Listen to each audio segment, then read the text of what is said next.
오늘 우리에게 주시는 하나님의 말씀은 마가복음 15장 42절에서 47절까지 말씀입니다.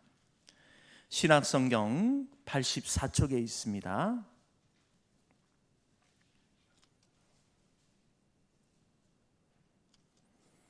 말씀을 교독하시고 마지막 절은 함께 읽겠습니다. 이날은 준비일 곧 안식일 전날이므로 저물었을 때에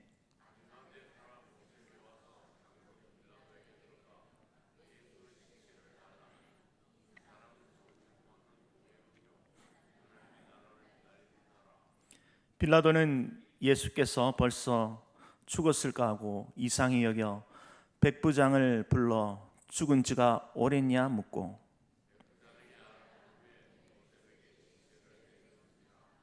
요셉이 세마포를 사서 예수를 내려다가 그것으로 싸서 바위 속에 판 무덤에 넣어 두고 돌을 굴려 무덤 문에 놓음에 막달라 마리아와 요새 어머니 마리아가 예수 든 곳을 보더라. 아멘. 평시에는 잘 나타나지 않지만은 이 위기 때가 되면 그 사람의 진목력을 보게 됩니다. 당장 산이라도 옮길 것처럼 호언장담하던 예수님의 제자들도 스승의 갑작스러운 죽음 앞에 속수무책이 되죠. 이때 당당하게 총독 빌라도에게 가서 예수님의 장례를 치르겠다라고 나서는 이가 나타납니다. 아리마대 사람 요셉이죠. 그는 사내린 공회원으로 유대사의 권력과 재력을 가진 실력자였습니다.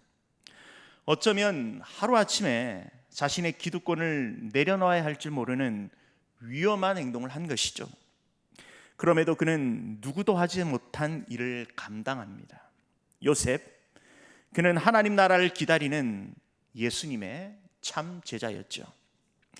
성도로 부름받은 우리 성도는 주님의 발자취를 쫓아 늘 쫓아가는 삶을 살아가야 하는 것입니다. 오늘 그 요셉의 그 순종의 흔적을 통하여 우리의 가슴에 새기기를 원합니다. 먼저 42절에 이날은 준비일 곧 안식일 전날이므로 저물었을 때에, 예비일은 안식일이나 절기를 지킬 때 필요한 준비하는 날로 금요일을 가리킵니다. 예수님께서 그 십자가층을 당하실 때가 금요일이었죠. 운명하신 시간도 오후 3시였습니다. 유대인들의 하루 시작은 일몰인 오후 6시부터이기 때문에 안식일이 시작되기에 채 몇 시간이 남지 않았습니다. 43절에 아리마대 사람 요셉이 와서 당돌이 빌라도에게 들어가 예수의 시체를 달라하니 이 사람은 존경받는 공회원이요 하나님의 나라를 기다린 자라. 요셉의 출신지 아리마대는 높은이라는 뜻을 지닌 사무엘 선지자의 고향이죠. 예루살렘 서북쪽에 있는 예루살렘 산지 지역에 위치하고 있습니다. 그는 주의 편견이나 두려움 없이 자신의 의지를 당당하게 행동했습니다. 당시에 일반형으로 죽은 시신은 이 가족이 요구할 수 있었습니다. 그러나 정치범이나 반역죄로 사형된 시신에 대해서는 가족들도 그 시신을 수습할 수 없었죠. 공범자로 오해받을 소지가 있었습니다. 더군다나 사내린 공회원이 죄인의 시신을 거두어 장례를 치른다라고 한다는 것은 참으로 불명예스러운 것이죠. 그러나 요셉은 로마 당국과 사내린 공회의 오해의 소지도 불구하고 시신을 요구하는 그런 모험을 감행합니다. 한순간에 자신이 쌓은 부와 지위와 명예는 물론 생명까지도 위험받을 수 있는 그런 상황이었습니다. 그렇지만 그는 예수님을 메시아로 믿었고 또한 오랫동안 하나님의 나라를 기다려왔던 경건한 자였습니다. 그에게는 주님을 장사 지내는 이 일이 무엇보다도 영광스러운 일이었기에 기꺼이 순종할 수 있었던 것이죠. 요셉, 그는 하나님의 나라를 소망하며 이 땅의 가치에 매이지 않는 사람이었습니다. 상황과 처지, 그리고 사람 눈치 보지 아니하고 하나님만을 바라보며 당당하게 실천하는 그런 신앙의 사람이었습니다. 성도는 어떤 상황에도 담대하게 나아가야 하는 것입니다. 이 땅의 거룩한 성도로 부름받은 우리는 하나님의 정권대사로 소신 있게 메시지를 전할 사명이 있습니다. 전해야 할 이유와 목적이 있음에도 이 사람들의 꺼리끼기에 주저해서는 안 되는 것이죠. 사도 바울은 하나님께 받은 사명 붙잡고 가는 곳마다 당당하게 복음을 전했습니다. 그는 그 증인의 삶을 끝까지 다하며 자신이 가는 발을 디디는 그곳을 바라보며 나아갔던 것입니다. 사도행전 1장 8절에 오직 성령이 너희에게 임하시면 너희가 권능을 받고 예루살렘과 온 유대와 사마리아와 땅끝까지 이르러 내 증인이 되리라 하시리라. 바울은 다메섹 도상에서 부활의 주님을 인격적으로 만나고 그의 삶은 전인격적으로 변화됩니다. 일평생 이방인들에게 복음을 전하는 하나님의 거룩한 복음의 전도자로 쓰임받게 되죠. 그는 예루살렘과 온 유대와 그리고 예루살렘, 그 이스라엘 백성들이 참으로 꺼려하던 그 사마리아 땅까지 복음을 외치게 되죠. 당시 바울이 땅끝이라고 생각했던 이 스페인까지 복음을 전하기 위해 이 로마에까지 이르게 됩니다. 그의 거침없는 행동으로 결국은 감옥에 갇히고 또한 순교까지 당하게 되는 것이죠. 그는 철저하게 하나님 앞에서 당당한 복음을 들고 섰던 위대한 인물이었습니다. 예수님께서 제자들을 파송하실 때에 홀로 보내지 않죠. 성령의 권능을 부어주셨습니다. 복음 전하다가 무슨 일을 만나든지 담대하게 복음을 전할 수 있도록 그 능력을 공급해 주셨습니다. 복음을 지식적으로 전하지 않습니다. 물론 복음의 핵심인 하나님의 아들 주 예수 그리스도의 십자가와 그리고 죄와 사망의 권세를 깨뜨리신 부활의 생명을 전해야 합니다. 그러나 이것이 복잡한 이론이나 화려한 수사학을 요구하지 않죠. 서투른 말솜씨라도 내 삶의 진심을 담아내면 됩니다. 나를 살린 생명의 복음, 그 생명의 유통자로 액면 그대로 전하면 되는 것이죠. 복음 자체로서 사람을 살리는 가장 강력한 능력이 되는 것입니다. 다른 사람들은 이 복음 앞에 생명의 은혜가 흘러갈 때에 하나님을 인격적으로 만나게 되는 것입니다. 다른 것들을 첨가한들 큰 효과가 없습니다. 소위 복음을 잘 전하는 분들을 만나보면 공통점이 있습니다. 바로 당당함과 진솔함이죠. 꾸밈이 많으면 많을수록 신뢰도가 떨어지게 됩니다. 사람은 영혼을 담는 그릇이기에 누구나 그 진솔한 마음을 느끼게 되면 마음이 동하게 되는 것이죠. 이번 총동원 주일에 교회로 초청하신 분이 계십니까? 이미 태신자를 작정하고 기도하고 오랫동안 공을 들여 초청이 예정된 귀한 분들이 계시죠. 아직 마음의 태신자를 찾지 못하고 고민하고 있는 분도 있을 것입니다. 하나님께서 이미 예비된 영혼을 얼마 남지 않는 기간 동안 그들을 향하여 기도하며 복음을 전합시다. 인생 최고의 행복을 선택할 수 있도록 위대한 메신저의 역할을 감당합시다. 로마서 10장 15절에 보냄을 받지 아니하면 어찌 전파하리요 기록된 바 아름답도다 좋은 소식을 전하는 자들의 발이야. 좋은 소식을 전하는 그 아름다운 행보를 우리 주님께서는 기대하고 계십니다. 하나님 앞에 쓰임받는 귀한 성도님 되시길 축원드립니다. 이 복음의 역사가 강력하게 일어나는 지역이 있습니다. 바로 아프리카 대륙이죠. 수많은 검은 피부의 사람들이 그 생명의 복음을 받아들이고 얼마나 위대한 일들이 일어난 줄 모릅니다. 가장 성장 가능성이 높은 지역 대부분이 아프리카 국가의 교회들입니다. 그 뒤를 쫓아서 남미 국가의 교회들이죠. 복음의 강한 역동성을 바라보면서 우리는 성령의 보조를 맞춰야 됩니다. 저와 여러분들이 정말 잠깐 주춤하고 있는 한국교회의 성장 가동을 일으키는 그런 복음의 동력의 일꾼이 되기를 소원합니다. 복음의 일꾼은 지속성과 포기하지 않는 그 영원 사랑을 쏟아봐야 하는 것입니다. 이러한 위대한 사랑, 위대한 은혜를 우리가 하나님의 은혜 앞에 메신저로서의 보냄을 받은 것입니다. 담대하게 생명의 복음을 전합시다. 또한 요셉은 하나님 나라를 소망하는 자로서 43절 하반절에 소개된 것처럼 이 존경받는 사람이었다라고 말하고 있습니다. 여기서 존경받는다라는 그 원어적 의미는 모양이 좋다, 언어나 행동에 있어서 어울리게 처신한다라는 뜻이 있죠. 예컨대 우리 주변에 참 겸손하게 말을 하고 행동하는 사람을 보면 어떻습니까? 모임의 분위기를 참 좋게 이끌어 나가죠.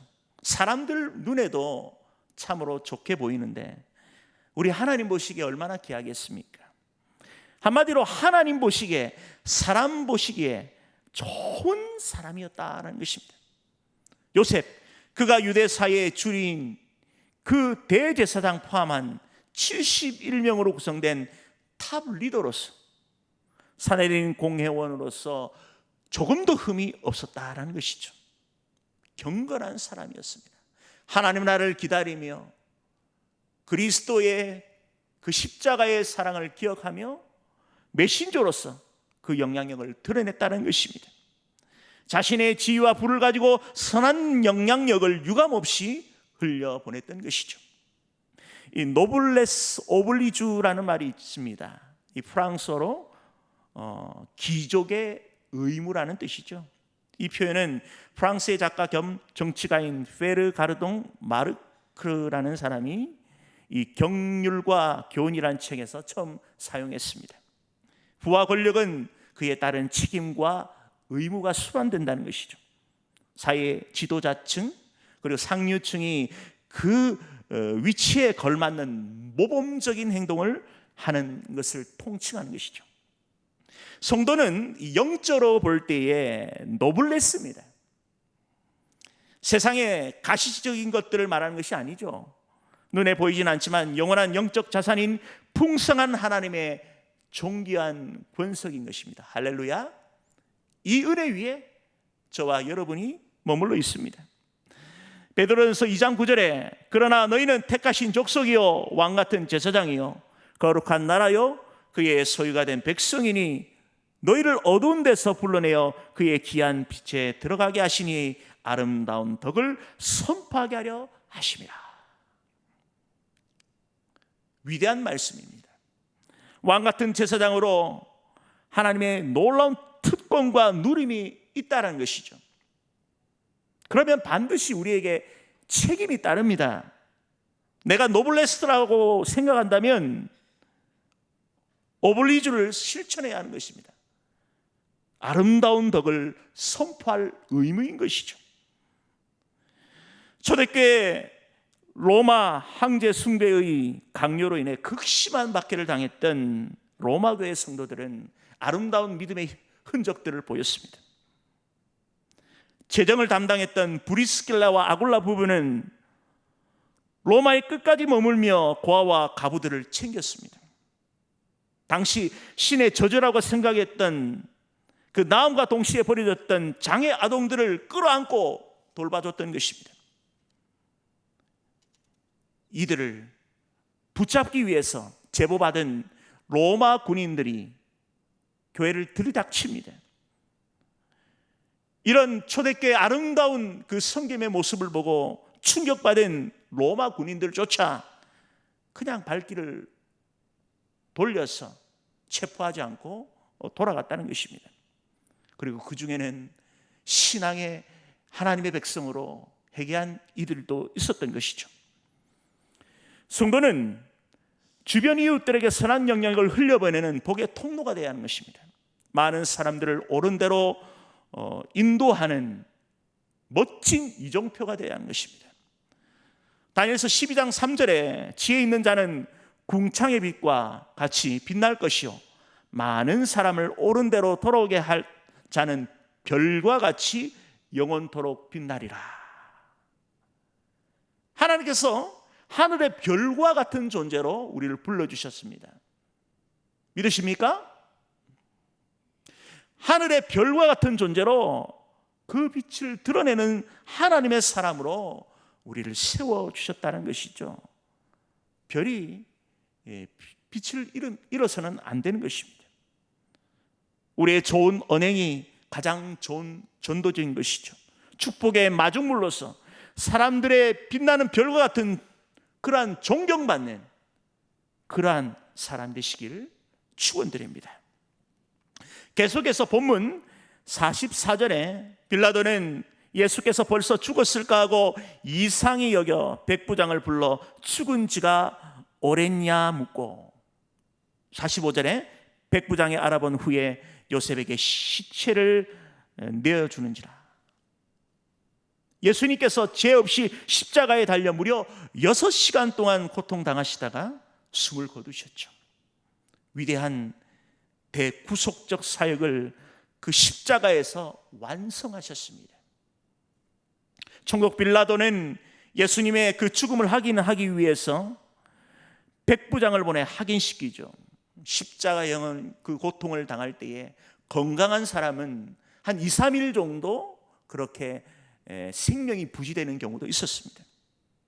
그래서 그것을 하기 위해서 백부장을 보낸 것이죠. 백부장은 당시 엘리트 군인이었죠.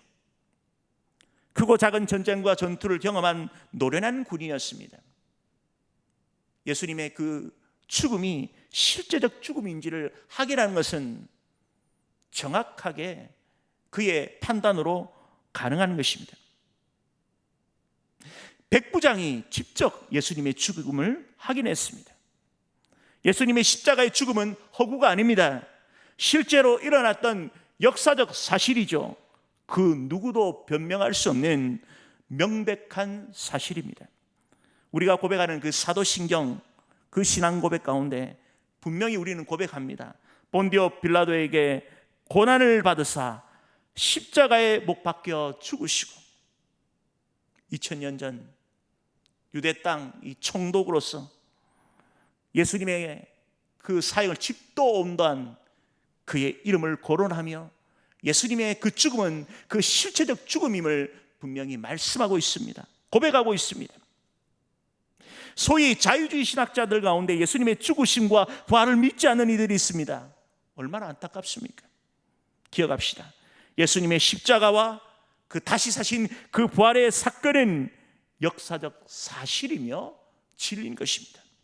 성도는 그 주님의 십자가와 부활의 증인인 것입니다.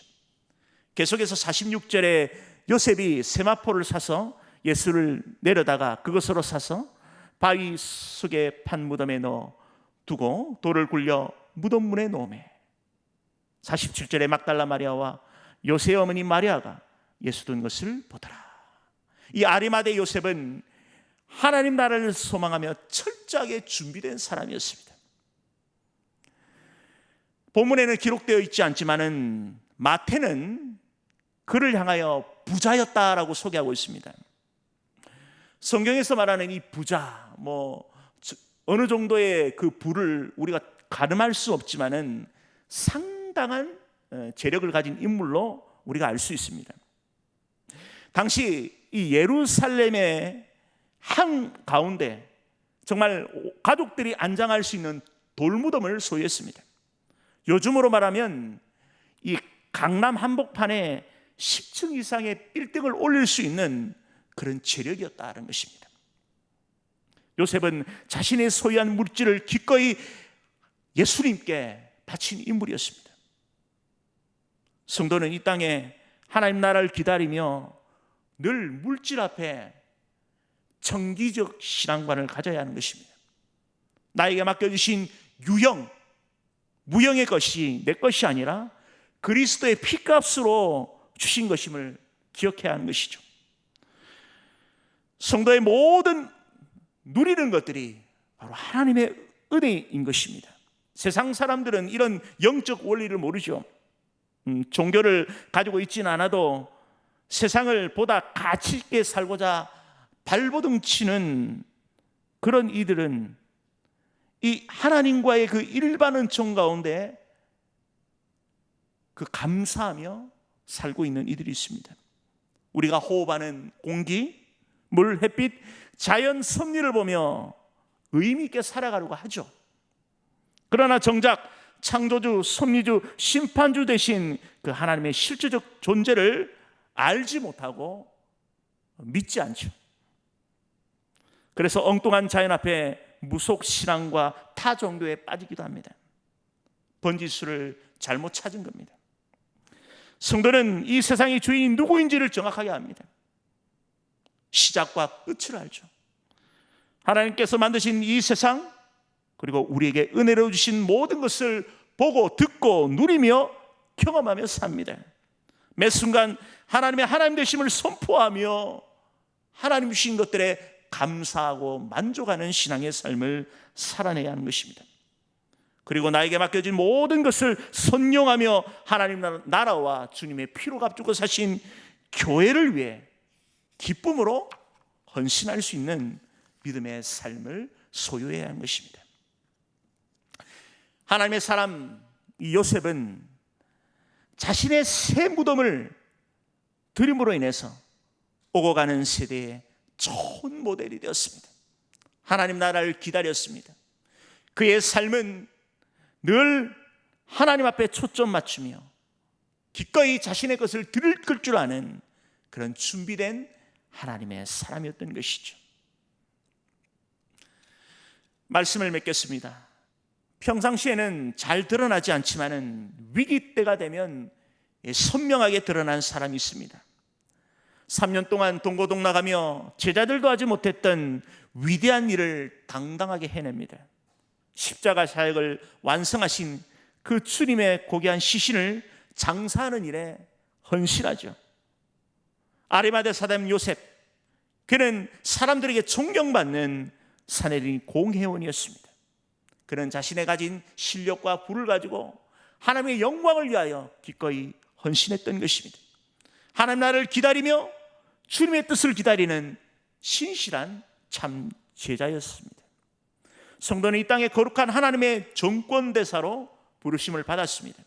세상의 가치관에 함몰되어서 우리가 하나님의 영광을 바라보지 못하는 그런 삶을 살지 아니하고 담대하게 생명의 복음을 전해야 하는 것입니다. 왕같은 제사장으로 주변 사람들에게 존경받는 선한 영향력을 흘려보냅시다. 하나님의 나라를 위해 기꺼이 기쁨으로 드릴 줄 아는 준비된 그런 존귀한 하늘의 권속이 되시길 축원드립니다.